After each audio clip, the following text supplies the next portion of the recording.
In this video, I will create a mixed media painting in my sketchbook inspired by the star card in the traditional tarot deck. I will use 3 different techniques in this painting to challenge myself to think a bit outside my usual creative approaches, and these are watercolor, colored pencil, and gouache. For this painting, I also gave myself a 2-hour time limit, which is a little bit longer than usual because I wanted to see what happened when I gave myself the time and space to let my imagination run free. To begin, I'm going to work with watercolors. I plan to map out all the different colors and some of the lighter values with watercolor because it is such a quick, fast drying and transparent medium that makes it possible to build colors and values gradually. I also love that I can still see my pencil sketch clearly through the paint layers and that I can erase the pencil marks as I go should I wish, even if they are covered with these light washes of paint. This is something I learned the hard way is more difficult and sometimes not even possible with gouache, as it seals the pencil marks beneath the layer of paint. A little warning though is that the same will actually happen with watercolors if you cover the pencil marks with several thicker layers of paint, but for these thinner layers though, it's all good. One aspect of this sketch I was really excited about was actually painting the face. It's been years since I painted a portrait, as these last few years I've been solely focused on portraying birds and animals in my art. I did have a brief period a few years back when I painted a few portraits in watercolors, and one thing I remember clearly from back then was the importance of seeing the different areas of light, shadow, and halftones as shapes. In my mind, it just makes it a lot easier to control the paint, which to me is a lot more difficult to try and master than, for example, oils.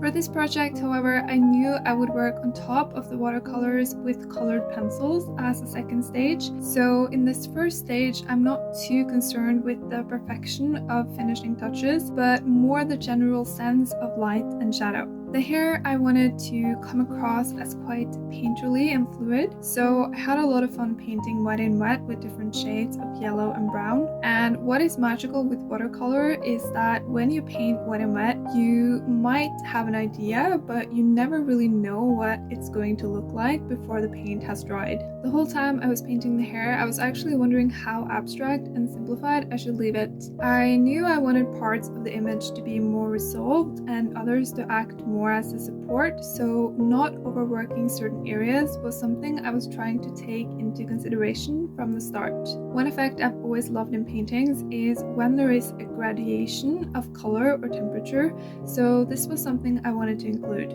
I thought it would be fun to create this transition between the hair and water, with the gold of her hair moving into those soft greens and blues, connecting her to the healing and rejuvenating symbolism of water. Speaking of symbolism, that is actually one of the main reasons why I wanted to make this sketch and why I find topics like the tarot and animals so inspiring. It's because of all the different messages, connections, and reflections we can make through observing and studying them. The star card, for example, is actually considered by some the luckiest card in the tarot, and if this card shows up in your life, it's believed to be a very good sign. The star symbolizes hope, inspiration, faith, renewal, and healing. The star also advises us to stop pushing and trying to make things happen, and to stop trying so hard to be different from who we are. Of course, as with everything in life, everyone will resonate in their own way with these messages and symbols, depending on their beliefs and situation. But in my own life, I find that the tarot is a great tool of reflection. In this painting, I was inspired by the Rider-Waite tarot deck from 1910, designed by Pamela Colman Smith,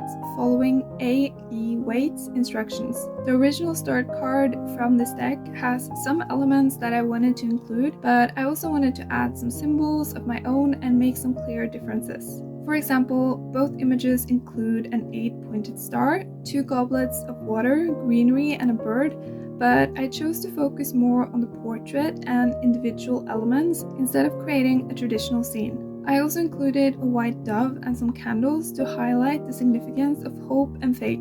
Another fun and freeing part of this painting process was that apart from the original star card, I didn't use any image references, but relied solely on my imagination and experience. Now, if you're used to drawing and painting from your imagination, this might not seem like a big deal, but I always have some point of reference when I paint, either from life or a photo, so this also made for a nice challenge and change on my part.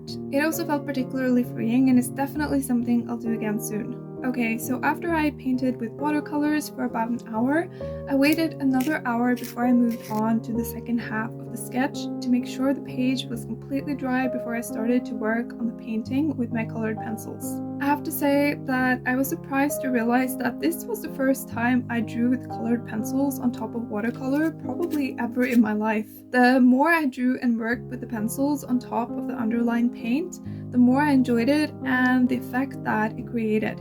Pulling out those darker values and colors in pencil proved to be so much fun, not to mention the sense of control over this solid medium felt so relaxing after working with the flowy, much more temperamental nature of the watercolors. As I was drawing, I was constantly contemplating how far to push each part of the image. I knew at this point I wanted the portrait to be the more resolved part of the sketch, but I still wanted to avoid smaller details like eyelashes and too much modeling.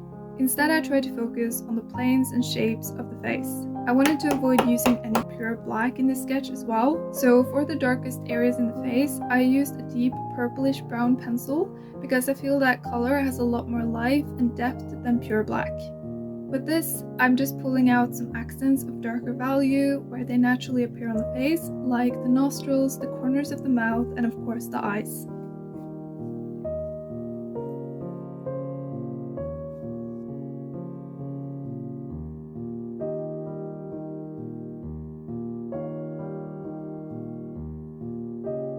At this point, I also realized that I wanted to add a bit more movement and value to the hair, so I'm using a warm mid-tone brown to pull out and enhance some of the pencil marks already present.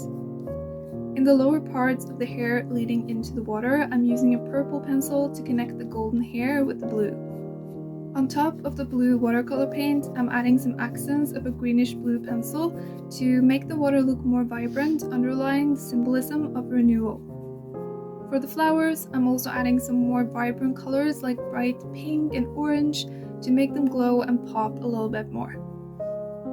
At this point, I only have a few minutes left of my 2-hour time limit, so I decided to move on to the last part of the painting, adding the final details with gouache. I'm only working with yellow and white because all the final details will be brighter and opaque, like the stars in the sky, a few highlights on the face, and some reflections in the water. I have to say that no matter what I'm painting, I really love adding these last highlights because they just make everything pop and somehow come alive. Now, one part of the sketch that changed drastically from start to finish was actually the sky. I initially had an idea of how I wanted it to look, which was much more painterly and with much more light glowing from each star, but I eventually found this effect really distracting and decided to go over this whole area with colored pencils to calm it down. This ended up taking a big chunk of time, but I'm happy I changed it and I did learn a lot. To finish up, I'm just adding some last details and marks with my colored pencils, including a few darker marks in the eyes, just to make them a bit more focused. I'm still not using black though, but working with a dark brown. And that's my 2-hour mark done, and I had to lay down my brush. So for this sketch, I actually felt like 2 hours was pretty perfect. Like with most paintings, I could probably have kept on working on it, but I am, in retrospect, happy that I didn't. Lastly, one of the most satisfying parts of making these little paintings is definitely pulling off the masking tape so that you get these nice clean white lines framing it. I had so much fun making this sketch, and I'll definitely try this technique again now that I have an idea of what is possible and how I can create certain effects with this mixed media layering technique. If you'd like to see more videos like these from my sketchbook and also about other painting related topics, then I invite you to like this video and subscribe to my channel. It really helps more people find my videos who might enjoy them. Thank you so much for watching.